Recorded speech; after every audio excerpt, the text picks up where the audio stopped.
नमस्कार, स्वागत है। मैं हूं आशीष त्रिपाठी आपके साथ। कल देश के लिए गर्व का दिन है। आजादी के 75 साल बाद देश को खुद का बनाया संसद भवन मिल रहा है।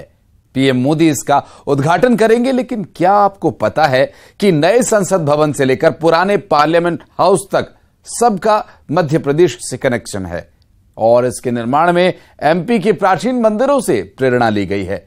एमपी के वो कौन से मंदिर हैं जिनसे लोकतंत्र के मंदिर के निर्माण के लिए प्रेरणा ली गई है, और क्या है उन मंदिरों का इतिहास और आस्था, विश्वास क्या है इसका, आइए देखते हैं।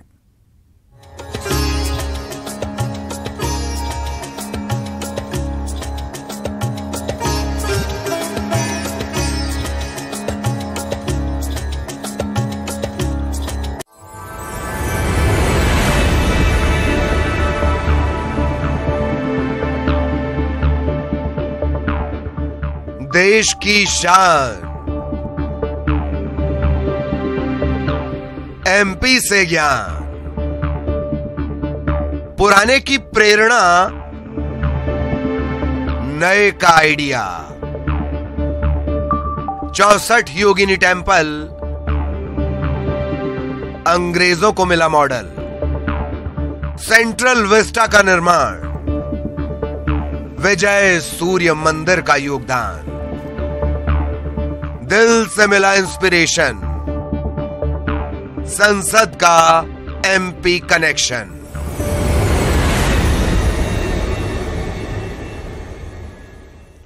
और पीएम मोदी देश की नई संसद भवन का उद्घाटन करने वाले हैं और यह नया संसद भवन भारत के सामर्थ्य को बताने वाले आर्किटेक्चर का अद्भुत नमूना है।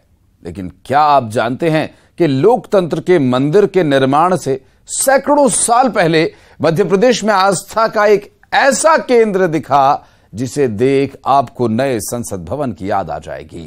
विदिशा का प्राचीन सूर्य मंदिर अपने समय के विशालतम मंदिरों में से एक है और इस सूर्य मंदिर का नई संसद भवन से खास कनेक्शन है। आइए दिखाते हैं आपको।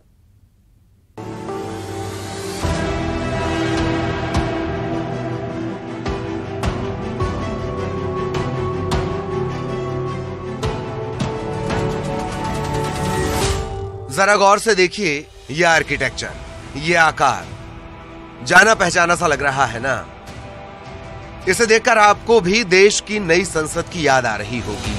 हूबहू संसद जैसी दिख रही है इमारत, या यूं कहें कि नया पार्लियामेंट इसके जैसा नजर आ रहा है। जी हां, नई संसद को बनाने में एमपी से लिया गया है इंस्पिरेशन। विदिशा का प्राचीन विजय सूर्य मंदिर है ये। अगर आप इस मंदिर और नए संसद भवन को देखें तो दोनों एक जैसे लगते हैं। ऐसा लग रहा है कि लोकतंत्र के मंदिर को बनाने वालों ने सदियों पुराने सूर्य मंदिर से ही प्रेरणा ली हो। खुद के बनाए पार्लियामेंट पर आज जिस तरह देश प्राउड फील कर रहा है, ये मंदिर भी सैकड़ों साल से भारत का गर्व रहा है। तो सबसे पहले आइए इस मंदिर का इतिहास जानते हैं। 1024 में अलबरूनी ने किया उल्लेख। अपने समय में देश के विशालतम मंदिरों में से एक। आधा मील लंबा चौड़ा था मंदिर। 105 गज थी मंदिर की ऊंचाई। दूर से ही दिखते थे मंदिर के कलश। मंदिर में दिन रात होती थी पूजा आरती। चालुक्य वंशी राजा कृष्ण के प्रधानमंत्री वाचस्पति ने कराया निर्माण। भेल्ली स्वामिन या सूर्य मंदिर का निर्माण। अष्टकोणीय था यह मंदिर। 150 गज की दूरी पर बने थे द्वार। मंदिर के सामने थी विशाल यज्ञशाला। मंदिर में बावड़ी और सरोवर भी था। खुदाई में मिले हैं मानव और सिंहों के मुखों की आकृतियों में तराशे कीर्तिमुख। बावड़ी के स्तंभों पर कृष्ण लीला के दृश्य। आक्रमणकारियों ने ज्यादातर शिलालेख कर दिए नष्ट।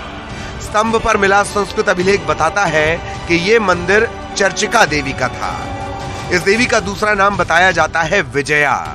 उन्हीं के नाम से विजय मंदिर पड़ा नाम। के विशाल मंदिर रहा है। अलबरूनी ने 1024 में अपनी डायरी में उल्लेख किया है कि यह जो मंदिर है यह 105 गज ऊंचाई का है। 108 गज दूर इसका गेट है, द्वार है। इससे हमें इसकी विराटता का पता चलता है। इस मंदिर को 650 से 750 ईस्वी में चोल राजा कृष्ण के प्रधानमंत्री वाचस्पति ने बनवाया था विदिशा विजय के उपलक्ष्य में। उसके बाद यह मंदिर कई आक्रमण झेलता रहा, कई बार जीर्णोद्धार होता रहा, परमारों ने इसका जीर्णोद्धार किया। यह दुनिया के विशाल मंदिरों में से, दुनिया के खूबसूरत मंदिरों में से एक मंदिर है। तो देखा आपने कितना अद्भुत है सूर्य मंदिर का इतिहास, और इसी की वजह से यह मंदिर कई बार मुस्लिम आक्रमणकारियों के निशाने पर आया। मंदिर को कई बार नुकसान पहुंचाया गया, लेकिन आस्था हर बार आक्रमण पर भारी पड़ गई। अपनी विशालता और प्रसिद्धि के कारण मुसलमान शासकों को खटकता था ये मंदिर। मंदिर ने कई आक्रमणों को झेला। श्रद्धालुओं ने हर बार मंदिर का पुनर्निर्माण किया।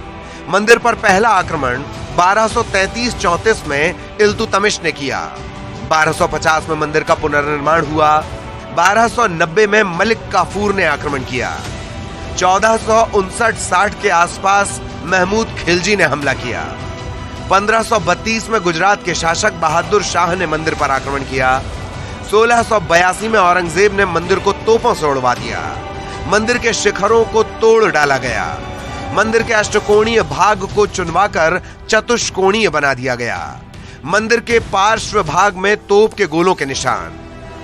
औरंगजेब की मौत के बाद फिर से शुरू हुई पूजा। बाकी विजय मंदिर जो दक्षिणापथ था, जो उत्तर भारत और दक्षिण भारत को जोड़ने वाला राष्ट्रीय राजमार्ग था पुरातन काल में, उसके केंद्र बिंदु पर स्थित था और काफ़ी बड़ा और समृद्धशाली मंदिर था। और विदिशा के लिए तो गौरव है विजय मंदिर। हर आक्रमण के बाद मंदिर का जीर्णोद्धार कराया गया। आक्रमणकारियों ने मंदिर के अवशेषों पर मस्जिद का निर्माण करवाया था। 1934 की खुदाई में मंदिर के अवशेष मिलने पर देश को इस धरोहर की जानकारी मिली। गहरी खुदाई पर मंदिर की भव्य इमारत सामने आई। आर्कियोलॉजिकल डिपार्टमेंट ने इस जगह को अपने कब्जे में ले लिया है। मंदिर के पट फिलहाल बंद हैं। मामला हाईकोर्ट में विचाराधीन है। श्रद्धालुओं को मंदिर के पट खुलने का इंतजार है। देश की संसद के निर्माण में इस मंदिर से प्रेरणा लिया जाना विदिशा के लिए गर्व की बात बन गई है। हमारे लिए बहुत खुशी की बात है, गौरव की बात है कि हमारे विजय मंडल के नक्शे को भारतीय संसद के नए भवन के रूप में स्वीकार किया गया है। और साथ ही हम उम्मीद करते हैं कि हमारे भी दिन फिरेंगे और विजय मंदिर का फिर से पुनरुद्धार होगा, पुनर्निर्माण होगा। पुराने संसद भवन की प्रेरणा भी एमपी के ही 64 योगिनी मंदिर से ली गई थी, और अब नए पार्लियामेंट के निर्माण में विदिशा के सूर्य मंदिर से प्रेरणा लिया जाना एमपी के लिए वाकई गर्व और स्वाभिमान की बात है। Bureau report, news 18।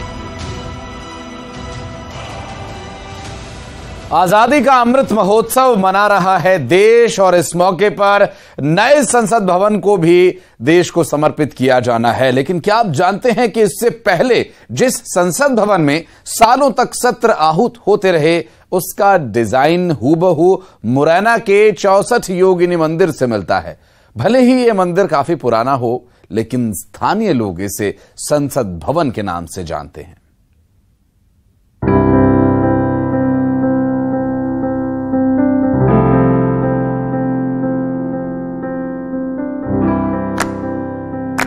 हम बात कर रहे हैं मुरैना जिले के पड़ावली के पास स्थित मितावली गांव के बीहड़ों में बने प्राचीन 64 योगिनी मंदिर की, जो हूबहू देश की संसद भवन की तरह नजर आता है। मंदिर का डिजाइन और संसद भवन का डिजाइन एक जैसा ही है। दोनों ही गोलाकार संरचना के हैं। अगर कुछ अंतर है तो वो है सिर्फ इतना कि 64 योगिनी मंदिर 101 खंभों पर और संसद भवन 144 मजबूत स्तंभों पर टिका है। कमरों से लेकर भवनों की बनावट हूबहू मिलती जुलती है। 64 योगिनी मंदिर, उसको एक तारेश्वर महादेव मंदिर के नाम से भी जाना जाता है। ये मंदिर एक पत्थर का एक चट्टान है, उसके ऊपर गोलाकार बना हुआ है। इस मंदिर की विशेषता ये है कि इसमें गोलाकार पे 64 कमरे हैं, जिसमें 64 कमरों में योगिनी और शिवलिंग हुआ करते थे। वर्तमान में अभी योगिनी नहीं है, शिवलिंग ही हैं, जो एक विशेष पूजा के लिए, तंत्र क्रिया का कार्य करने के लिए उपयोग में किया जाते थे। इसके बीचों बीच गर्भगृह है, जो गर्भगृह में एक बड़ा शिवलिंग है, और वो शिवलिंग पूरा जब कोई विशेष पूजा की जाती थी यहाँ पर, तो उसका उपयोग होता था। यहाँ काफ़ी दूर से पर्यटक लोग आते हैं और यहाँ को देखने में लगता है कि संसद भवन जैसा है। और संसद भवन का नक्शा ऐसा माना जाता है कि यहाँ मुरैना ज़िले से आर्कियोलॉजिस्ट लुटियन जो थे वो आए हुए थे और उन्होंने वो नक्शा लेके वहाँ दिल्ली में बताया, तो संसद भवन इसी की तर्ज पर बना हुआ है। और ये जो संसद भवन है उसमें जो बाहर है वो इसमें अंदर की ओर है और इसमें जो अंदर है वो बाहर की ओर है दिल्ली के संसद भवन। पुरातत्व धरोहर के 64 योगिनी मंदिर को लेकर पौराणिक कथाओं में भी लेखे कहा जाता है कि यहाँ भक्ति पूर्वक आराधना करने से जन्म मरण के बंधन से मुक्ति मिल जाती है। सावन के महीने में मंदिर पर श्रद्धालुओं का रेला उमड़ा रहता है।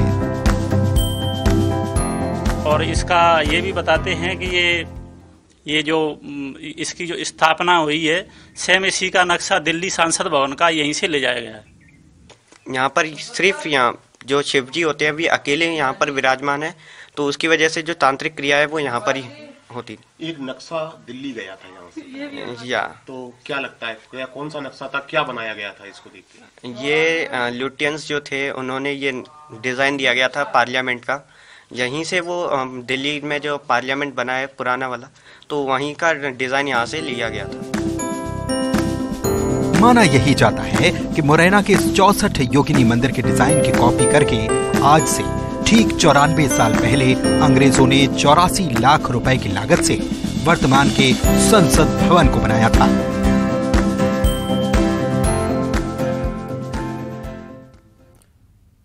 देश के नए संसद भवन में इंदौर की झलक दिखाई देगी। संसद भवन में लगी अशोक स्तंभ की प्रतिकृति इंदौर में बनाई गई, जिसे प्रसिद्ध चित्रकार दीनानाथ भार्गव ने डिजाइन किया है।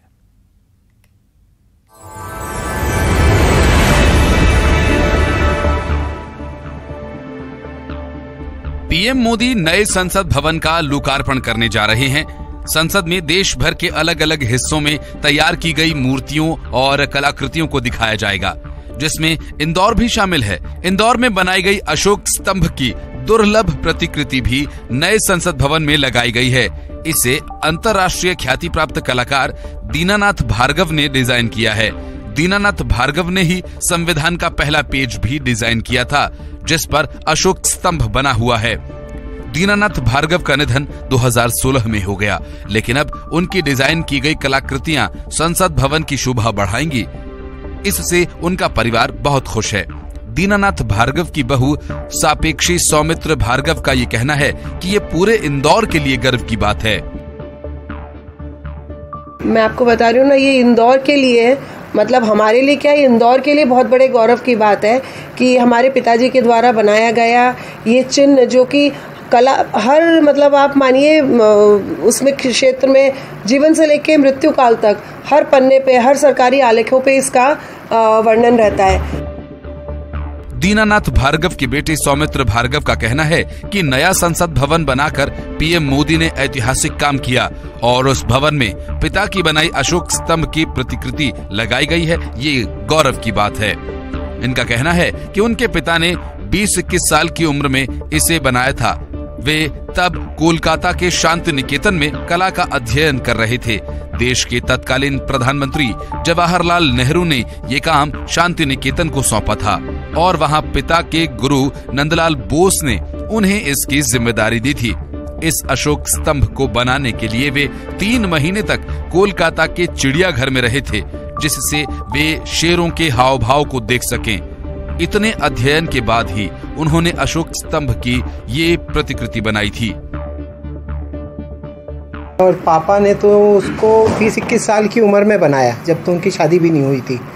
तो ये काम जवाहरलाल नेहरू जी ने उस टाइम तत्कालीन प्रधानमंत्री हुआ करते थे, उन्होंने ये काम शायद शांति निकेतन को दिया गया था। और शांति निकेतन से जो पापा के जो गुरु थे नंदलाल बोस, उन्होंने ये काम पापा को करने के लिए दिया था कि ये काम तुम्हें करना है दीना। और उस काम को पूरा करने के लिए, उसकी स्टडी करने के लिए उनको कलकत्ता के जू में जाना पड़ा। बता दें कि 3 महीनों तक उनको जू जी। दीनानाथ भार्गव के परिवार के सदस्यों के पास उनके डिजाइन किए गए अशोक स्तंभ की मूल कलाकृति की एक प्रतिकृति भी मौजूद है। परिजनों ने इसे सहेज कर रखा है। सोने के वर्क के इस्तेमाल से तैयार इस प्रतिकृति में शेरों का मुंह थोड़ा खुला है और उनके दांत भी नजर आ रहे हैं। इसमें नीचे की ओर सुनहरे अक्षरों में सत्यमेव जयते लिखा हुआ है और ऐसी ही प्रतिकृति लोकतंत्र के सबसे बड़े मंदिर की शोभा बढ़ा रही है। अरुण त्रिवेदी, न्यूज़ 18, इंदौर। नया संसद भवन जितना विशाल और स्मार्ट फीचर्स से लैस है, उतना ही विशाल इसके निर्माण की कहानी है। लोकतंत्र के मंदिर के निर्माण के लिए एक तरह से पूरा देश साथ आया है और कुल मिलाकर ये एक भारत श्रेष्ठ भारत की सच्ची भावना को दर्शाता है।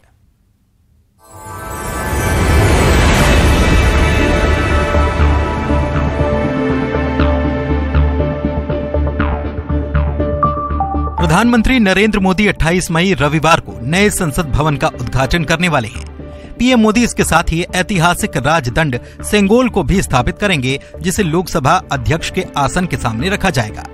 लेकिन बात अगर लोकतंत्र के इस मंदिर निर्माण की करें तो पूरा देश इसमें अपनी सहभागिता निभाता दिखाई दिया है। सरकारी अधिकारियों के अनुसार सागौन की लकड़ी नागपुर, महाराष्ट्र से मंगवाई गई थी, जबकि बलुआ पत्थर लाल और सफेद सरमथुरा राजस्थान से खरीदा गया। यानी कुल मिलाकर नई संसद के निर्माण में देश भर के अलग अलग राज्यों से निर्माण कार्य और सामग्रियों का इस्तेमाल किया गया।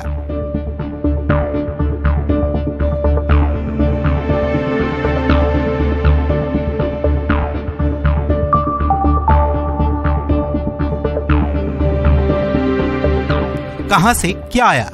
महाराष्ट्र के नागपुर से सागौन की लकड़ी मंगाई गई, राजस्थान के सरमथुरा से सैंडस्टोन मंगाया गया, उधर यूपी के मिर्जापुर से कारपेट बुलाए गए, अगरतला से बांस की लकड़ी की फ्लोरिंग, तो राजनगर और नोएडा से स्टोन जाली वर्क किया गया, औरंगाबाद और जयपुर से अशोक प्रतीक, इंदौर से आया अशोक चक्र, मुंबई से मंगाया गया फर्नीचर, जैसलमेर से लाल लाख, तो राजस्थान के अंबाजी से सफेद संगमरमर बुलवाया गया, राजस्थान के उदयपुर से केसर या ग्रीन स्टोन मंगवाया गया, आबू रोड और उदयपुर से पत्थर की नक्काशी कराई गई, कुछ पत्थर राजस्थान के कोटपुतली से भी मंगवाए गए। इतना ही नहीं, हरियाणा के चक्री दादरी से एम सैंड को तो एनसीआर से फ्लाई ऐश ब्रिक्स को मंगवाया गया, गुजरात के अहमदाबाद से ब्रास वर्क और प्री कास्ट ट्रेंच बुलवाए गए, दमन दीप से LSRS फॉल्स सीलिंग स्टील संरचना बुलवाई गई। बता दें कि प्रधानमंत्री नरेंद्र मोदी 28 मई को नए संसद भवन का उद्घाटन करने वाले हैं। इसकी शुरुआत सुबह 7:30 बजे से हो जाएगी। वहीं नए संसद भवन के निर्माण की बात करें तो इसमें एक भारत श्रेष्ठ भारत की झलक नजर आती है। Bureau report, news 18।